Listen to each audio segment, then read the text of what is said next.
Hello, welcome back to C Morning Show. This is our signature segment, Book Talk. If you're feeling financially stuck, tend to overthink or constantly compare your success to others, maybe the book that Archie is holding is the answer to your questions. Yes, that's right, Aline. And this morning, I have this book, which is called Ngomongin Uang. Menjadi Kaya Versi Kamu Sendiri, or To Be Rich in Your Own Version. And right now we're joined by our own writer of this book, which is Glenn Ardi, here in the studio to discuss about his book. So, good morning, Glenn. Thank you for coming to the studio. Thank you for having me. This book. So, tell us more about this. Okay, well, since the title is Ngomongin Uang, obviously we will talk a lot about money on this session. But basically, this is the book that makes you have a healthy relationship with your money, right? And this is the book that makes you reflect on your financial condition. It's the book that tells you how you optimize your money to solve your problem and also to achieve your dreams. Right. Yes, achieve financial goals. I find this book very relatable, like to any stage in your life. And what makes me interested in this is that you use illustration or character illustration in this financial book. What are the reasons? Well, I think, like financial topics are often perceived like something is very complicated, very serious, full of numbers, boring, and I think that's discouraging.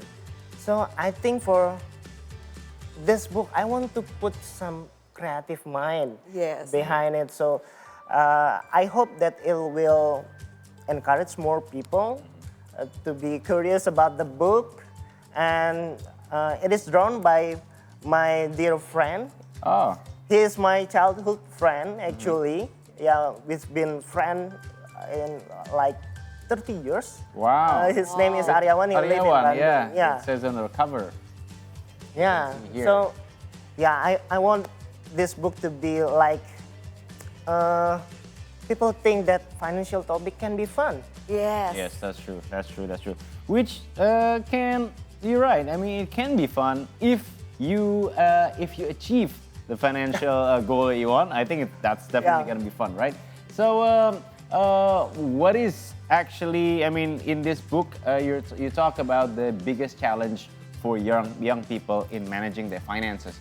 So, in summary, what are those?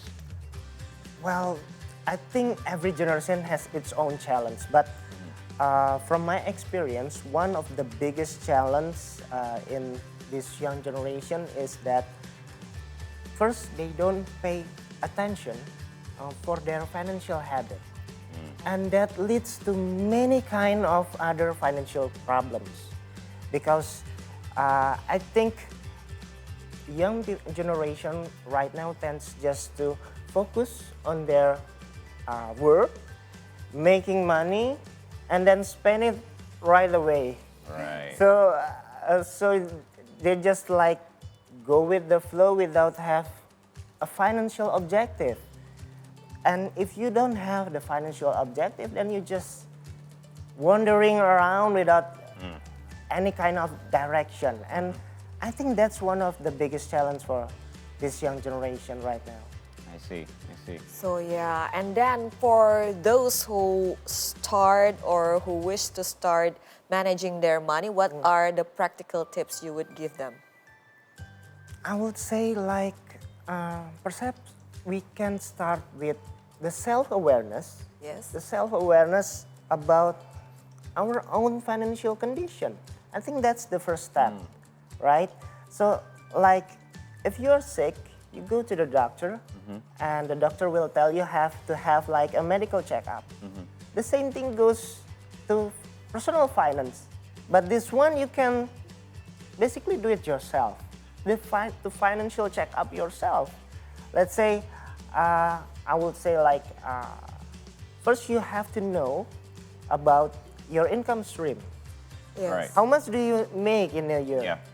Especially for those who work in freelance, Yes. because those people doesn't have like a stable income, and then you have to know about your expense, your spending habit, and then you need to know about your installment, about your debt, whether you are in big debt or how about your credit loan, and those three components makes you have the self-awareness about your financial condition. Right. And right. from that, the next thing is to know the financial goals or the financial objective. And if you know that your financial condition and your financial objective, then you can start making a plan from that. Right. You can start to set the action plan, and you can make the bridge to go there. Right. I think that's basically the foundation of the personal finance, about how you manage your money. Right, Yes. right. Well, while you were talking, I was thinking, because you mentioned that it's most important for freelancers, in which I am, and I'm thinking about my income per year, and then my spending habits, and all that into questions. And I can't wait to actually read this book. And here it says the subtitle is Menjadi Kaya Versi Kamu Sendiri. So Yeah. what do you mean by that? I mean, in English, it would be being rich, your own version of rich, right? Yeah. So I think the idea of being rich or wealth is quite distorted by external factors and social media, that Yeah. in order to be rich you have to have a lot of money. That's true. Maybe having a lavish lifestyle or buying expensive items. But on this book, I would like to encourage more people to look into yourself, to focus on what do you really want in life. Because I think, being rich is kind of personal Yes, Yes. it's for different every for person. everyone, yeah? It's different for everyone. So for example, like maybe for some people, being rich is having a big, happy family. Yes. Yeah, and for the other one is to have a courage and the resource to travel around the world. And for some other people, maybe to achieve their personal project. Yeah. So there are so different definition, and that's what I would like to say on this book, that you should pursue being rich of your own version. Right. It reminds me of something. I mean, I have a friend whose his definition of being financially independent is when he goes to a local warung, warteg, he can order anything he wants. Yeah, without Feel thinking. rich. Yes, he feels rich. That's his financial independence. Yeah. Yes. It can be very simple. Doesn't have to be very Yeah, complicated. I mean, you don't have to own luxury bags or drive a sports car. When you go to a place, a restaurant, or even a warung, and then you can order anything you want, that's already kind of rich. Yes, I like that definition of being rich, your own version. And of course, that way we have to be able to invest, right, to achieve our financial goals, or the definition of rich, our own version. What are your tips for those who want to start investing, Glenn? Well, about investing, I think one of the common mistake that the newbie investor is they are trying to get rich. They are trying to make a profit right away after they start to invest. Yes. But Right. I think that's the wrong mindset. In order to start investing, I think at least you have to know the answer of two questions. Yeah. First is when to start investing. The second is why do you want to invest in the first place? Yeah. So about when do I want to start? Why? When? In order, if you want to invest, in order to learn about the investment, then you can start right away. Yes. you can start as soon as possible. But if you want to invest seriously with your hard-earned money, then at least you have to make sure that your financial condition is good. At least you have a positive cash flow. You have like the emergency fund to manage your potential risk. So I think that's the first thing that you need to know. And the second thing is, why do you need to invest for the first time?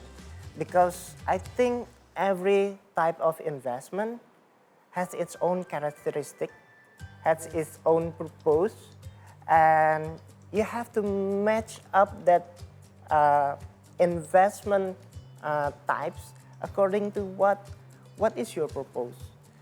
Whether it's to generate wealth or maybe for something else, if maybe for your kids' college tuition, or if you want to buy a house. So you will pick up the right investment in order to achieve your financial goals. Right. So yeah, I think that's two basic foundations before you start investing. Yes, I think those questions will help us from falling into the trap of instant profit, take unnecessary excessive risk. That's true. That's true.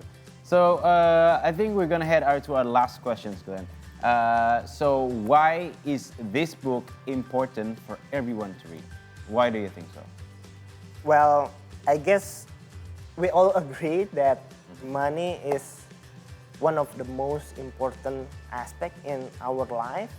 So yeah, money is like the universal resource for everyone in this world to solve their problem, to achieve their dreams, and whatever your occupation, money will affect your life. Whether you are in finance or you work in creative industry or in some other occupation, money problems will always comes to you.